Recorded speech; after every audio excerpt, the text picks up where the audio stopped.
Well, there's more fallout from the deadly September 11th attack on the U.S. mission in Benghazi, Libya. A top U.S. State Department official has now resigned from his post, and 3 other staffers have been placed on administrative leave after an independent panel concluded that security at consulate was grossly inadequate at the time of the assault. Eric Boswell has stepped down as Assistant Secretary for Diplomatic Security. The panel concluded that management deficiencies within 2 State Department bureaus led to the failed protection of the consulate. Deputy Secretary of State William Burns says the problems found were unacceptable.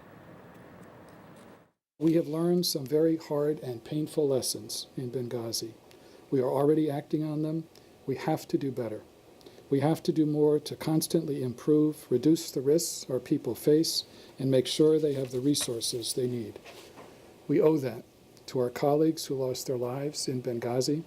We owe it to the security professionals who acted with such extraordinary heroism that awful night to protect them. Today, the U.S. House and Senate Foreign Relations Committees will question high-level State Department officials about the panel's findings. VOA State Department correspondent Scott Stearns has more on the findings of the independent panel. The independent review says Obama administration officials failed to provide adequate security for the temporary mission in Benghazi, despite repeated requests from U.S. diplomats in Libya. Admiral Mike Mullen is vice chairman of the Accountability Review Board. We did conclude that certain State Department bureau-level senior officials in critical positions of authority and responsibility in Washington demonstrated a lack of leadership and management ability. The review board says U.S. officials relied too much on unreliable local militia to help secure the compound. It urges the State Department to lengthen assignments at high-risk posts because short-term staffing in Benghazi contributed to a poor understanding of the security situation. Ambassador Tom Pickering is the board's chairman.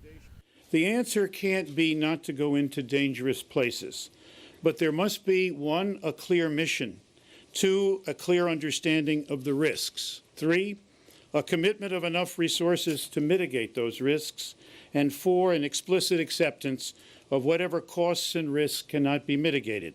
U.S. Secretary of State Hillary Clinton says she accepts every one of the panel's recommendations and is working to ensure that they're acted on quickly. The Benghazi attack became an issue in the U.S. presidential campaign, with Republicans accusing the Obama administration of mishandling the crisis. Opposition lawmakers criticized UN Ambassador Susan Rice for erroneously linking the Libya violence to protests in Egypt over an anti-Islamic internet video. What happened in Benghazi was, in fact, initially a spontaneous reaction to what had just transpired hours before in Cairo. The review board concluded there was no protest before the attack. With prominent Republicans vowing to block her nomination to be the next Secretary of State, Rice withdrew her name from consideration.